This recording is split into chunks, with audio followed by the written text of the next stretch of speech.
किताब जुन यो फिजिक्स किताब अनबक्स गर्न गइरहेको छु र यो चाहिँ कहाँ र यो चाहिँ पोस्ट ग्रेजुएटको किताब हो र यो अन्डर ग्रेजुएटको होइन किनभने यो हाई स्ट्यान्डर्ड किताब हो र यसलाई चेक गरेको रहेछ र हेरौँ क्वालिटी राम्रै आउँछ ल एमाजोनबाट यो कतिको हो यो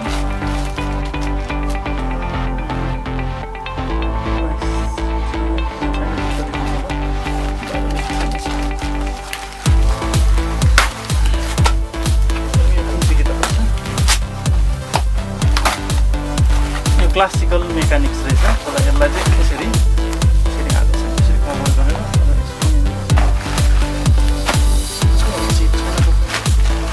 झ्याली गरेको छ नि र के छैन यो चाहिँ यसको प्रोटेक्सन हो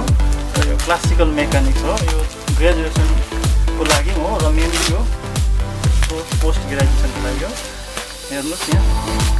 पियर्सनको क्लासिकल मेकानिक्स हिल्बर्ट गोल्डस्टाइन र चार्ल्स टी ओले र जोन सेफाको भन्ने 3rd एडिसन हो यो चाहिँ एकदमै नयाँ छ र पेपर क्वालिटी पनि एकदमै राम्रो छ पेपर क्वालिटी राम्रो छ र एलिमेन्टरी पार्टिकल्स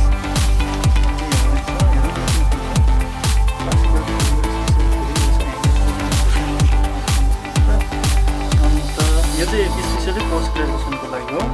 पेपर क्वालिटी पनि एकदमै राम्रो रहेछ CSIR net get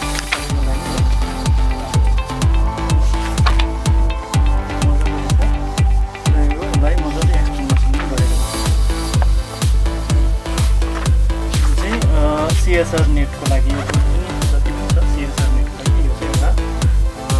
primary book हो र हामीले ग्रेजुएसन अन्डर ग्रेजुएसन पनि पढ्छ र केही यहाँबाट छुन्छ र अहिले हायर चाहिँ मास्टरमा हामीले यसलाई CSR नेटको लागि एउटा राम्रो किताब हो यसको दाम हो 829 रुपियाँ फेरि अर्को कसो हेरौँ कुन चाहिँ आएछ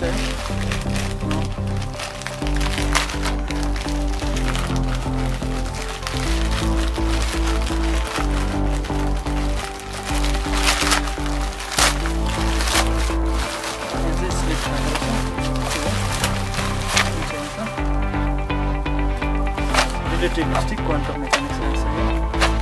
यो जेम्स बी जर्किन र सिडनी ड्रेलको यो इन्डियन एडिसन हो र यो चाहिँ रिलेटिभिस्टिक क्वान्टम मेकानिक्स हो यो चाहिँ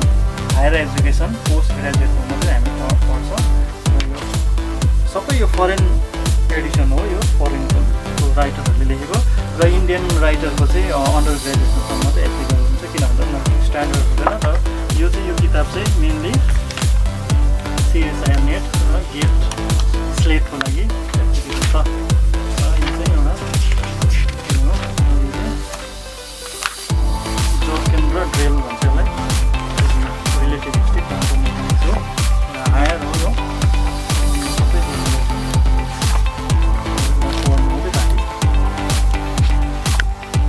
यो 3rd सेमिस्टरमा पढ्छ यो इन्डियाको युनिभर्सिटी नोट अन्तर्गत पेपर क्वालिटी एकदमै राम्रो छ र यो relativistic quantum mechanics James T Bjorken र सिडनी यो चाहिँ MIT म्यासाचुसेट्सको यो पहिलाको प्रोफेसर हो फरेन एडिसन चाहिँ एकदमै हाई लेभलमा हुन्छ र इन्डियन एडिसनहरू त्यस्तो उसमा चाहिँ हुँदैन पढेको चाहिँ बाहिरकै अफर राम्रो पोस्ट ग्रेजुएसनको लागि हो रिलेटिभिस्टिक क्वान्टम मेकानिक्स र अब अर्को छ लास्ट एउटा छ त्यो हो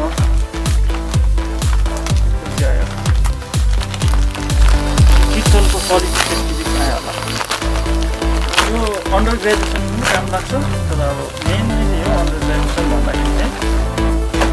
किटलको चाहिँ एकदमै दामी रहेछ डाइरेक्ट स्टोरबाट किनेको चाहिँ डुप्लिकेट पाउँछ कपीहरू पाउँछ त्यो इलिगल प्रकारको र त्यो पेपर क्वालिटी राम्रो हुँदैन र बिचमा कति यो ठाउँ चेतिएको हुन्छ र यो किटल्स भन्ने यो पनि फरेन कन्ट्रीकै एडिसन हो यो वेस्टर्न कन्ट्रीको किनभने यो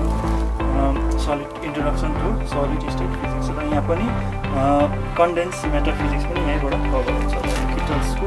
र यसको दाम छ तपाईँको कति छ यसको दाम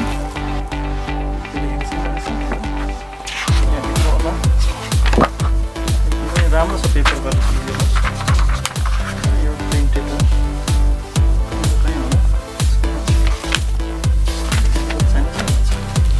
यसको दाम हो तपाईँको 590 हो यो 590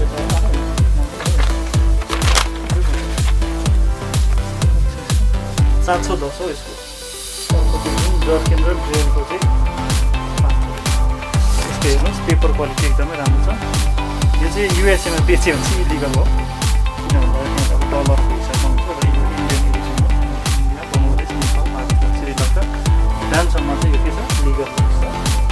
र यो चाहिँ इन्ट्रोडक्सन टु सलिड फिजिक्स र यो हामीले ग्रेजुएसनमा त त्यस्तो पढ्छ तर ग्रेजुएसन पनि युज हुन्छ तर यसको लेखाइहरू चाहिँ एकदमै हायर स्ट्यान्डर्डमा भएको गर्दाखेरि यसलाई चाहिँ मास्टर र रिसर्च जस्तो पिएचडी गर्नुको लागि यो चाहिँ रेफरेन्स हो र यो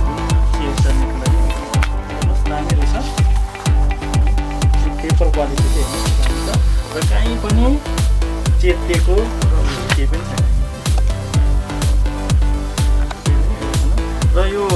फर्स्ट कपी त होइन तर पनि यो प्रिन्टेड हो जुन यो प्राइस चाहिँ के छैन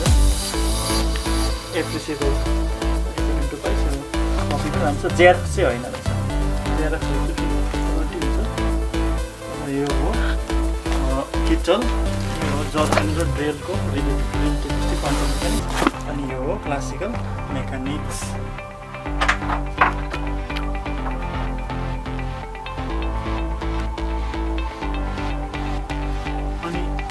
यहाँ पनि छ सिएसआर फिजिकल साइन्स र यो चाहिँ मैले हिजो मात्र रिसिभ गरेको है पार्सल यो पनि एमाजोनबाटै लिएको हो र यो चाहिँ इन्डियन खन्ना पब्लिसरले यो गरेको र यसमा पनि यसको प्राइस हेरी चाहिँ यसको दाम हो 810 रुपियाँ समथिङ छ यो तपाईँले एमाजोनको स्टोरमा पाउनुहुन्छ र पेपर क्वालिटी पनि ठिकैको छ प्रिन्टेडै हो तर जेरक्स चाहिँ होइन पेपर क्वालिटी पनि अब राम्रै छ तपाईँको यो 800 किलो त राम्रै भएको नत्र यसको हार्ड कभरहरू 13,000 14,000 7,000 8,000 पर्छ अक्षर त त्यही हो तर अब पेपर क्वालिटी राम्रो भएर के गर्नु ज्ञान त्यो बुझेर पढ्नुपर्छ सबै कतिवटा यसको यो कभर हुन्छ यसले part A part B part C यो चाहिँ कसलाई हेरेर भन्दा सिएसआर गेट स्लेटहरूको लागि युजिसी सेट जुन लेक्चरसिपको लागि पनि राम्रो हो यो र यसमा के छ भने चाहिँ मल्टिपल चोइस क्वेसन हुन्छ र एक्सप्लेनेसन पनि हुन्छ तर कम्ती हुन्छ र क्लासिकल मेकानिक्स हेर्नुहोस् methods of mathematical physics number 1 मा हुन्छ classical mechanics electromagnetic theory quantum mechanics यहाँ म्याक्सिमम कति हजार छ नि 2000 भन्दा बेसी अब्जेक्टिभ क्वेसन हो तपाईँले यो सल्भहरू गर्नुभयो भने तपाईँले सिएसआर युजिसी नेट तपाईँले क्लियर गर्नु पोसिबल छ त तपाईँले जुन त्यो किताबहरू पढेर मात्र यो अब्जेक्टिभ टाइप चाहिँ तपाईँले बुझेर गर्नुभयो भने तपाईँको स्योर यो क्लियर हुन्छ र मैले चाहिँ के सोचेको छु भन्दाखेरि यो मास्टर सकेर चाहिँ त्यहाँदेखि चाहिँ यो टपिक पनि यो पनि बुझेर प्र्याक्टिस गर्ने अब कसरी टेक्निक लगाएर अब यसको टेक्निक सिक्नु पऱ्यो स्किल सिक्नु पऱ्यो र यो सबै पढ्यो भने यो सबै पढिसक्यो भने अझै 1 वर्ष जस्तो लाग्छ र यसलाई मजाले बुझेर पढेर चाहिँ हामीले सिएसआर नेट चाहिँ हामी नेट जिआरएफ पनि पाउन सक्छौँ रिसर्च फेलोसिप पनि पाउँछ यहाँबाट र यही यिनीहरू किताबहरू हो अझै क्वान्टम मेकानिक्सको ग्रिफिथ साकुराई इलेक्ट्रोडाइनामिक्स पनि मैले पहिल्यै मगाइसकेको छु त्यो किताबहरू पर छ र अरू पनि थुप्रै छ र यिनीहरू चाहिँ स्ट्यान्डर्ड बुकहरू हो र आज मेरो अनबक्सिङ यति नै हो।